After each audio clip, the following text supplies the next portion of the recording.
You're listening to another episode of the Ana Vivo podcast. Thank you for your time.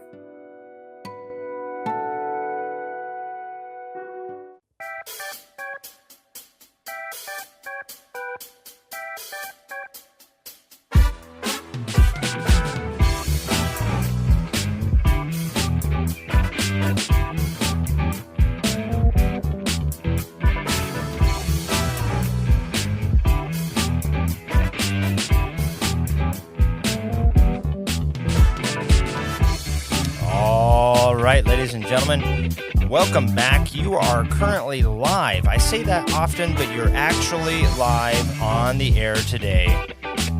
Here in the studios on beautiful Whidbey Island, Washington, it is actually the 8th of January. That's today, Monday. And I am not only behind on episodes to release, but so far behind that I'm doing one live to you, dear listener, who is supposed to be listening to these on Monday. Normally they come out at like 3 a.m. And now it's, 3, just after 3 in the afternoon. So we are shooting from the hip when it comes to today's episode, not the content, but the releasability. So thank you as we do this rodeo show here. To give you kind of a peek behind the curtain, what typically happens is I will book recordings out with various people or different topics, and then I will get those all done, and I will record them here in the studio at my house, and or out in the field somewhere. Then I have to bring all of the recording, all of the audio back to my home office, and I have to edit the audio. And after the audio is edited, then I process the audio. And then after the processing, I can upload the audio and then schedule that out. And so I schedule those out for once a week to be released every Monday morning so that by the time folks are waking up on the East Coast, listeners on the East Coast, or listeners around the world, theoretically, everything has processed through Spotify or Anchor is the platform of choice that I'm using, and then that pushes all of those episodes out to your favorite listening devices, wherever you're listening to, on Apple Podcasts or Spotify or Pandora or Google or I don't know, myriad of other iHeartRadio, all these other stations. So you can always, if by the way, plug for folks that are listening on YouTube. If you don't have YouTube Premium and you're having to listen to this on YouTube with advertisements, I don't run any advertisements on our episodes. And so a way around you having to listen to episodes on YouTube if you don't have YouTube Premium is just to go to anavivo.com. I've embedded a player there right on the website, www.anavivo.com, and scroll halfway down the page. You'll see a player embedded right there. Right below that, you'll see all the icons of various places that you can click on, and it will take you right to a way to listen to it on your favorite platform, like Spotify. The Spotify logo is there. You can click on the Spotify. It'll download it right on your phone, and you can play it that way. But if you're listening, like some of my listeners on YouTube, on your desktop computer, a way around that without advertisements, go to anavivo.com and listen to the embedded player that I have there for you. So today, what I wanted to do is just take a pause in the middle of all of these episodes and recordings. And actually, real quick, to backtrack here, I'll schedule those out, and I'll usually schedule those out months in advance to be released every Monday. And so then what happened was we got through the first week or two of January, and then I have content scheduled for the rest of the month and next for February also. But for some reason this day, the second week of January, I did not have anything scheduled. So you all are listening to this live, hot off the press, and because I want to get it out to you today and commit to releasing episodes every Monday as I have the past year for you all, I'm going to bypass all of the audio production. I'm going to bypass all of the editing. And so what you're hearing is total raw, hashtag unfiltered audio that is being recorded and streamed directly into the platform right now. So if you're listening to this on another day, for example, not right now, you're going to have to forgive the lack of professional quality that is usually has been the case with our episodes. So, and at the same time, I have and am blessed with housing 6 children this week and an extra adult. So there's 3 adults and 3 extra kids in the house this week, and so plus the dog, plus the axolotl. So there's just a lot of chaos happening outside of the door right now as I'm spinning around in my chair and looking at my sweet setup of quilts and other sound dampening devices, and praying that holds back the onslaught of young children's screams and or laughter. So thank you all. All that to say, thank you all for your patience for today as we kick off the year again into 2024 with the second year of the Ana Vivo podcast. So if you're joining us for the first time this year, or you're new on my client list, or you are a friend or family member that's just checking in, Ana Vivo, Ana, A-N-A, and Vivo, V-I-V-O, upward living is what that stands for in Latin. And the idea here is that the podcast itself is not a particular focused podcast like paranormal activity or serial murders or whatever. I went to those dark places first because those tend to be very strict and segmented topics. But this is really more about anything, any topic. And if you scroll back through the last year's list of episodes, you'll see that.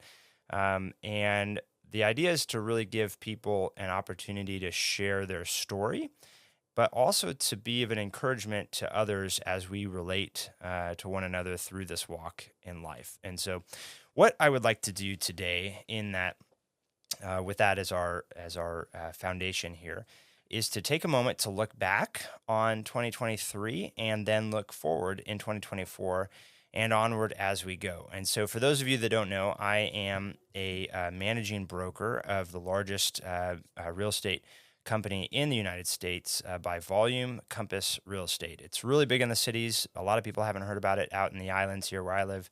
But I have the blessing of getting to just work and help people buy or sell real estate across the nation. I'm not limited geographically because I consult with people and help make them to the best real estate agent wherever you are in the United States. And it's free for you. I get a referral from the agent or broker that I'm sending you to and in wherever you live. And that agent or broker is getting you as a client that that matches their specialty. So it's a win-win-win in that situation. It's really a big joy for me to be able to help people truly sift through a lot of the white noise and chaos of the real estate world, and honestly, just a lot of lack of integrity or oversight. We're seeing a lot of that in the industry as the National Association of Realtors has been through various lawsuits and different companies as well. And so it just brings me joy to be able to step back from that as a representative and be able to talk with people and teach people and be a sounding board for people as they work through questions and solving real estate strategies wherever they are, and then getting to match make them with those specialists. So that's what I do. But on the side, so that's a contracted job, and so it doesn't provide for any benefits. And so what I do for my benefits is I'm in the United States Navy. I'm in the reserves now. The last 7 years, I was active duty for the first 6 years, and then got out and went to college and graduated. Came back home here to Whidbey Island, and then went back into the Navy as a reservist to provide for the benefits for my wife and kids. And particularly what I do is I'm a cybersecurity analyst. I was an expeditionary intelligence analyst, and recently, in the last couple of years, have transitioned into the cybersecurity world. And so a lot of my focus is on the growing threats overseas as far as technologies or emerging technologies go, and or what we call disruptive technologies, and what that looks like to our infrastructure from a Department of Defense perspective. So it's a nuanced view scope into the greater globalization and pacing of what I would call human greed and the evil really behind the scenes of what that looks like, and how people or countries or entities or groups can take advantage of one another and compete really in a geographically boundless way. It's no longer a hardened border or fence or gate or checkpoint that our typical enemies are crossing into to influence, but rather really this globalization across those state lines. And so it's really unique. It's really kind of an exciting perspective, and be able to step back and look at things and say, oh, okay, I see what the news is saying, or I see what social media is saying, or I see kind of what these are saying, but who are the threat actors behind this? Where is the money, that the trail behind this? Where is the human greed or the involvement or the why in that? And as a firstborn, that really piques my interest, because that's all I did was ask why. And so it's been really good for me to just always kind of know, like, oh, these are the whys behind things. And so what I wanted to do today is, so we'll look back 2023, and in both of these perspectives, in my specialties and what that looks like, and then kind of try to give hope here for 2024 as we go. So for us as a company, I say us because my youngest brother, Steven,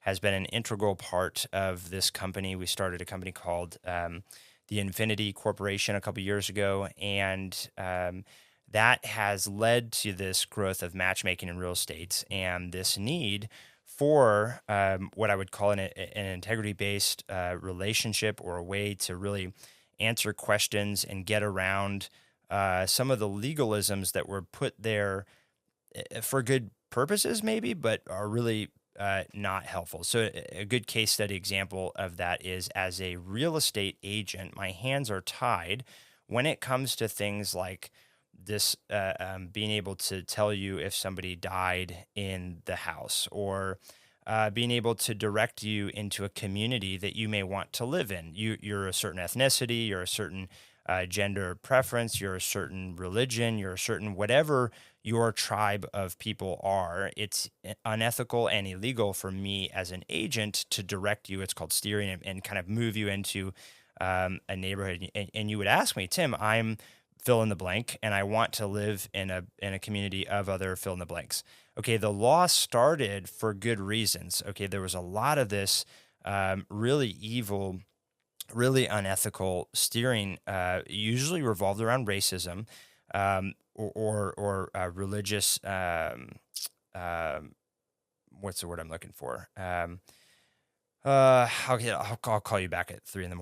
and tell you guys. Anyway, prejudice here, and so the laws came about to kind of protect against that. Hey, don't do that. Even if the customer asks, we're not going to do that. You just find them the best property, irregardless. But as most of us all know, your house isn't just an asset. In some cases, they can be looked at that. Your second home, this is a vacation, this is an investment, your 1031 exchange. Okay, there's really not a whole lot of emotion attached. It doesn't matter necessarily where the home is, what kind of community or people or tribe that it's located in. You want to know the cap rate in this instance. But by and large, a home is a home. It's a place where you're raising your kids. It's a place where you are the most comfortable. It's your sanctuary. It's your castle. It's your the place that you're going to look back on with memories and build memories and invest in. And so you want that to also be a part of your community and your tribe and the people that you live in and work next to and live your life with. And so it was really hard for me to then say, well, I've got these clients literally asking me, where is fill in the blank community? What can I do for this? we are this way. My partner and I, want to be next to this, and and these people, and this kind of stuff, and I'm literally hands tied legally. And so one of the reasons we started this consulting company was for an example like that, where now I can take off my real estate hat and say, oh, let's actually be helpful. Let's actually be able to tell you where those kind of communities are. Let's be able to use aggregate housing data, mail forwarding data, tracking data in a geopolitical situation, or a religious situation, or an ethnicity situation, and see where your people are that you are asking me to be by. And so for us, it's really opened the doors to just be helpful in terms of truly serving our clients and their needs above and beyond. And then once you're within that community, you're like, okay, now tell me which house is actually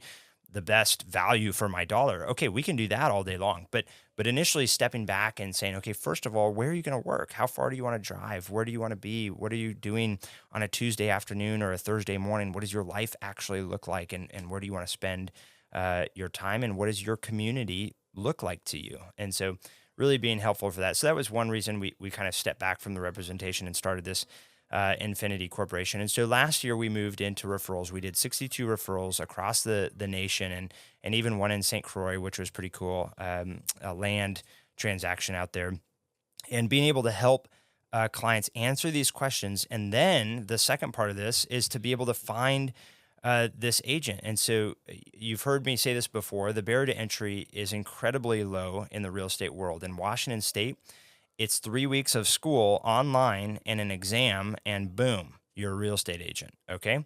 So that's it. Eye-opening right there. If you didn't know that, surprise, there's a reason there's a bajillion real estate agents all around. And so the question then is for the client, how do you know truly which is the best agent? And more so, do they even specialize? Are the agents skilled in one way or the other, or certain things? And by and large, people Google the best agent near them, and they get somebody who's just a really good marketer.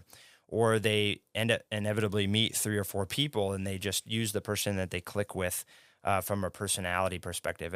And I'll be straightforward and honest. There's a lot of very, very wonderful agents who are and are wonderful people, and just absolutely atrocious real estate agents, and vice versa. There's a lot of really, really good real estate agents who are just horrible and awful people. So, and that may be true in all industries. But so the question then is, how do you, the client, how do you decide that? How do you know? Where can you look that up? And so obviously there's reviews online. There's places you can look and say, okay, this person has 15 reviews, this person has 50 reviews, this person has 500 reviews. And so that's a great way to start and say, okay, based on other people's opinions, it looks like this person is a great real estate agent. But outside of the reviews, and that's if they even are authentic reviews, or a lot of folks collect them in various places on Yelp or Google or Zillow or wherever. And so, it just kind of depends. Outside of those reviews, there's nothing really that says what their specialty is, or what they've been doing. It's all self-validated. And what I mean by that is, in the intelligence world, if the source is the person or the entity that you're receiving this information from, if you have no other way to validate that information, the quality of that information now gets top priority. You need to start filtering that through. You need to start validating that. There's a lot more regulation and hand tying that goes on, and really a lot of research that is required and should be required, because it's totally up to the integrity of the source or the trustworthiness of this piece of machinery or technology that you're receiving this information from, and hoping that it's accurate. And so you want to see multiple levels of validation here when it comes to your source vetting. And the same is true with these real estate agents who will say, I'm the best, or read my website, I'm a specialist in this, or I do great things in this. Okay, those are all great and self-fulfilling prophecies, but where do I verify those kinds of things. And so that was the second part of our company's mission statement, really, was to be able to tell our clients, okay, you've got these three people who are your friends, or you just moved to a new area and you see these signs everywhere, this person's signs everywhere. Let's actually go into their background and see what they're doing from a real estate perspective. And so that's where, as a managing broker, I can look back on different agents' data. I can see their history. I can see how many homes they've sold or what types of homes or land they've sold. I can partner across state lines with other brokers in the state of Kentucky. You want equestrian property. I use this as an example all the time because it was one of my first situations. And so this lady wants equestrian property. She's in Kentucky. She's going to use so-and-so, who she found, because she saw their signs and she saw them online and they had great reviews. And it looked like it was really helpful. Well, no agent, I shouldn't say no, but not many agents will say no to you if you ask them to represent you, because that means a paycheck. And so, but not all agents, all agent licenses are created equal, but not all agent experiences are created equal. And so, for example, here on Whidbey Island, our clientele database is heavily military. We're one of the largest naval air stations in the United States, and so naturally, all of our clients, most of our clients, are all military and VA, or retired and using their VA. And so a lot of the agents around here have really great VA experience, but yet an agent off island will still represent them because they're legally allowed to, but that doesn't mean that they have the same level of experience. So how would you know that, outside of them telling you, I've got VA experience? How would you know that? And so we can partner. And so we found this lady, an agent who was actually an equestrian specialist. This lady was phenomenal and knew everything about horses, knew the kinds of, I guess, horses need a certain type of padding in their barns, and I'm thinking in my head like gym mats or something, so don't use me as an equestrian specialist. But apparently horses have very particular pads that go down in the barn, and certain types of soil that they need. I see 5 acres and I'm like, what a great horse pasture. But no, apparently there is some sort of plant in there, or stickers, or pothole, holes in the ground or something, and a true equestrian field and haying field is different even than just 5 acres of, meadow. And so all of that to say, this agent knew that. This agent had worked many times with horse properties, had horses herself, knew clients that, were in that community. And this client of ours in Kentucky was going to use somebody else because they were better advertised. They had signs all over. And so she just assumed this agent must be doing a lot. And that agent was, when it came to single family home residences, that agent was great in that field. But the agent had done 2 in all the 9 years, had done 2 equestrian properties. And so we were able to help this client partner her with a true equestrian specialist who had been doing equestrian properties by and large her whole career and knew all of these things. And so the beauty of it is it didn't cost our client any difference. There was it cost her time. It cost her the time to call in and email back and forth and have us do the research and figure out who really is the best, kind of give us what her needs were. But outside of that, she's going to pay the same commission to the one agent who's helping her find the single family home residential properties or the equestrian. So to the client, it didn't matter. And then the agent who got the referral got a client who wanted equestrian property. And so they were able to meet and have joy over having their specialties used. And then Stephen and I got paid from that referral. So that's how the business works. And so we got this, this 2-prong approach of one, being able to vet and help actually validate and set a bar for our industry, for our clients and on their behalf. And then 2, to be able to, like I said at the beginning, kind of cross those state lines, cross those legalism lines, and truly be able to help our clients from a consultation point of view, as opposed to just a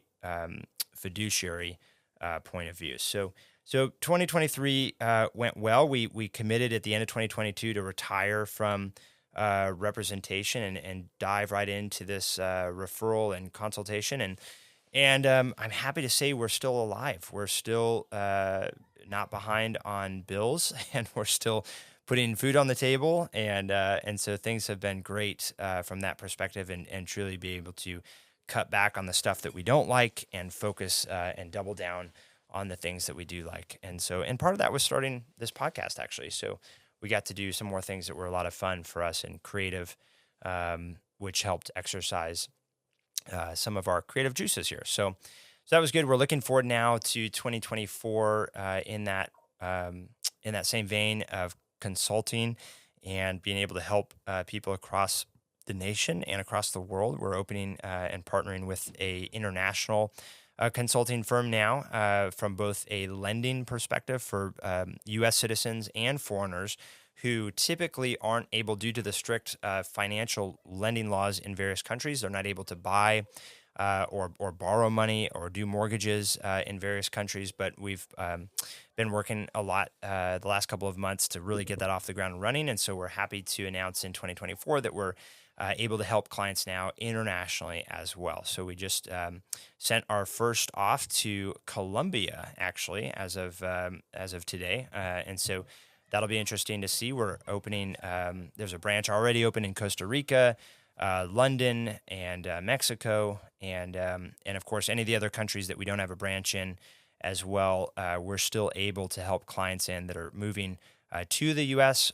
From Thailand, for example, or moving to Thailand from the U.S. We can help you find and partner with the real estate firms that you need as well. Again, free of charge. So that's the key here, is that we are getting paid. We are still getting paid by the agents we send you to, but it's incentivized for us to send you to somebody who's actually going to close, who's actually going to do great, who's actually the specialist in that industry there, and it doesn't cost you any different than what you would have paid finding them on your own anyway. So that's that, and then from the intelligence desk this week. If you aren't tracking, one of the most important elections of the year and of the world are happening this coming Saturday. What is that? The 14th, and so or the 13th. The election in Taiwan is happening this weekend. So keep your eyes on your favorite news source. Remember, your news sources are all biased. All of our information is biased. So take everything with a grain of salt always.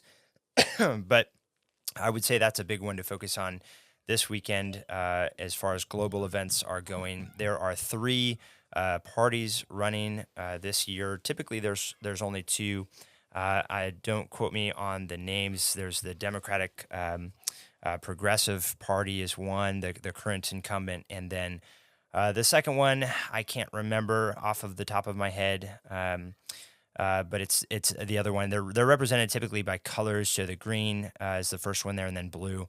And then now there's a third one running this year, bipartisan party. Although they lean more on the blue side, in terms of both the secondary group, primary group, and this new third party want to draw closer to China, and this is really the focus of this whole election is. How does this influence world events? How does this influence our relationship as the U.S.? How does this influence the economic forum, let alone just the military dynamics of what this looks like? So the current party in power, who is running the Green Party, there would like to continue to strengthen foreign relationships. So our relationships, the vice president, so to speak, that they are running with was the representative to the U.S. And so they want to continue to strengthen relationships with us and other major parties around the world and countries around the world, versus the other opposing party. And this third party now would like to seek closer ties, economic openness, and working more closely with China. And so both have their pros and cons, and so just keeping an eye on that and how that unfolds, and of course our own election this year, and we've seen um, what has been going on the last couple of years with President Biden and his cabinet and their focus on the relationship between Taiwan and China. And so it'll be interesting to see kind of how that power play, how that relationship, how our response changes with our own election at the end of the year. So two big things. Yeah, their election this weekend. And then, of course, our election at the end of the year and what this means as we continue to engage with countries around the world in a way that is beneficial to the United States and to its people and then to people around the world on our behalf. So, and lastly, I would like to leave you with some encouragement. So, all of this can form one of two responses in our minds as humans. We can focus, and you've heard this before, the fear based response and a sort of a scarcity mindset, or it can focus a hope based response and a mindset of abundance. And here's the beauty. Here's the key. You get to choose. Okay, you, the listener, you get to choose if you're going to respond to this information or any information with either a mindset of fear or a mindset of abundance and hope or scarcity or abundance or fear or hope. And so, how are you going to respond to this kind of information and any information we get? I met with someone this weekend, and we had a wonderful time out at the range testing out my blunderbuss that my brother Seth got me, and it was a cool kit gun, black powder gun that we built and then tested. And so we were just out at the range again this weekend, taking that out, and it's not what do you call this steel? It's not finished. I need my steel experts back on the show. But it's basically it's just raw steel. So it rusts incredibly. I mean, just by breathing on it, and black powder inherently is very corrosive, anyway. And so the whole thing is just it's a project gun until I get it blued, and so it works some of the times. The first 10-15 minutes we were there, we spent cleaning and recleaning and blowing some charges through to try to clear out the breach, and so. We got it up and running, and it was fun to shoot. We shot.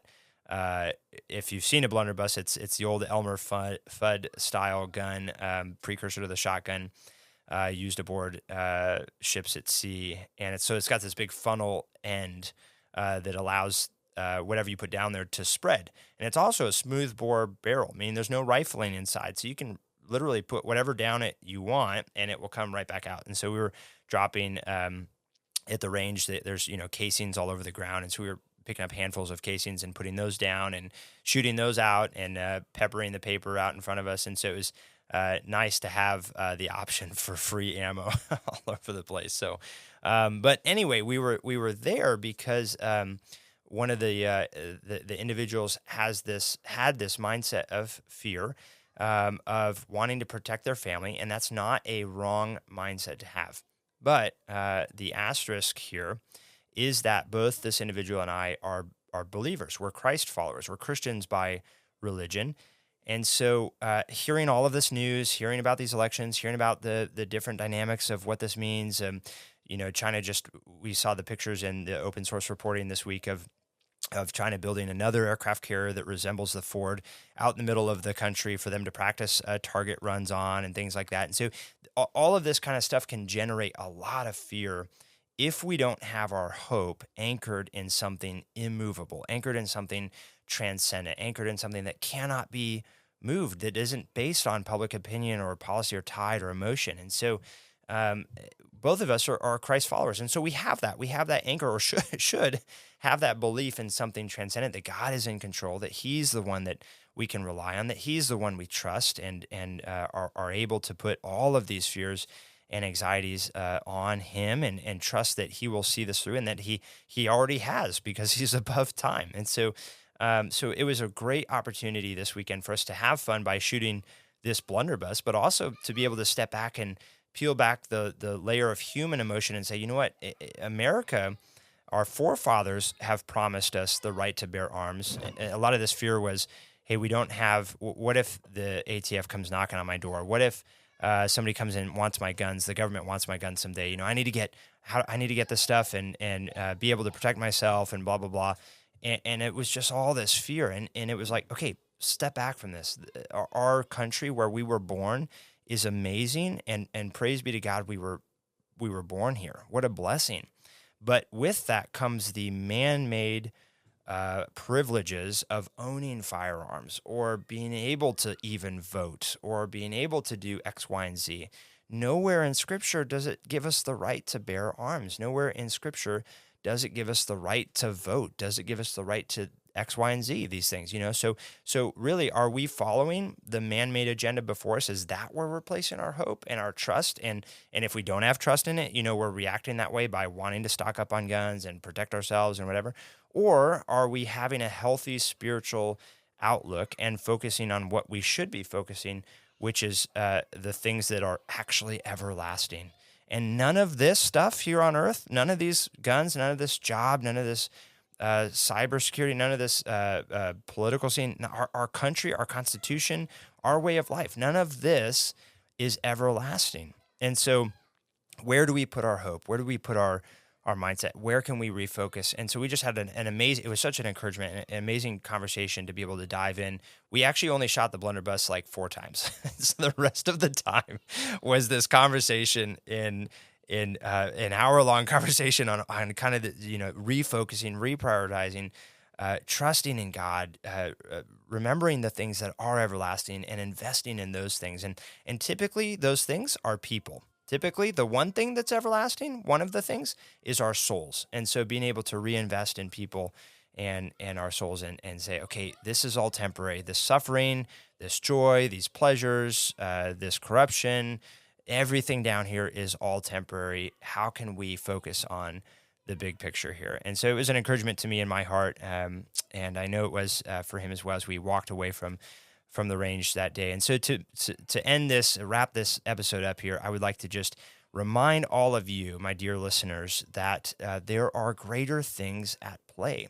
Even if you're not a Christ follower, if you're not a Christian, there's very few people. I can count on the number on one hand how many people I've actually met in life and had conversations with who will say, I literally do not believe in anything. We're worm food, and and truly don't believe in a God or a spirituality or anything. Very few people. Most people will believe in something spiritual or transcendent, whatever that looks like. And so my encouragement to all of us today is to really step back from the chaos that can seem so relevant, that can seem so important to us right now, and focus on the long-term, bigger, everlasting pictures of things to come and the hope that we have. And if we don't have that hope, to pursue that should be the question. Why are we anxious? Why are we depressed? Why are we struggling? Or why are 90% of our conversations political or gun control related or abortion related or diversity related or whatever? Whatever these things are that are the tyranny of the now, how do we step back and say, okay, where is my hope? Where is the transcendent? And oftentimes the answer to that is who? Who is my hope?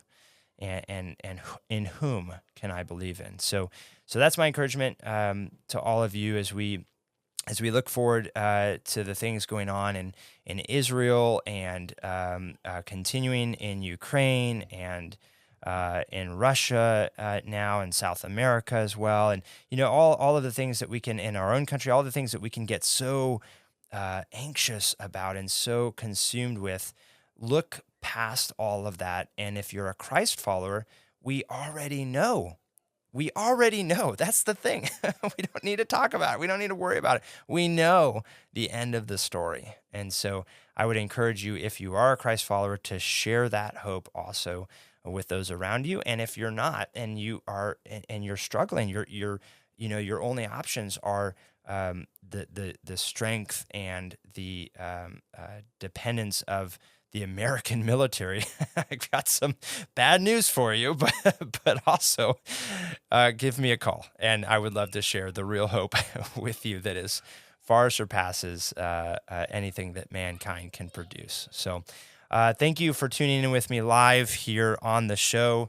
Another episode of the Anna Vivo podcast. And I apologize to you all for getting this raw audio footage out to you last minute here in the afternoon, late afternoon on Monday the 8th. But I thank you for your patience with me and also with my children and my family. And a big shout out to my wife who withholds the onslaught outside the door there as I get to sit here and ramble on with all of you. So as my kids would say, thanks for listening.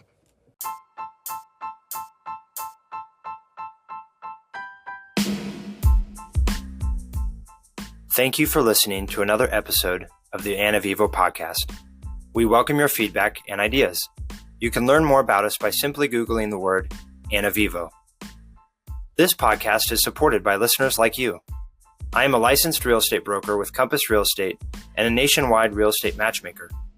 We consult with you for free, find and vet the right real estate professional that specializes in the area and niche you need, are paid by that professional, and they get clients like yourself who want and need their unique specialty or winning track record.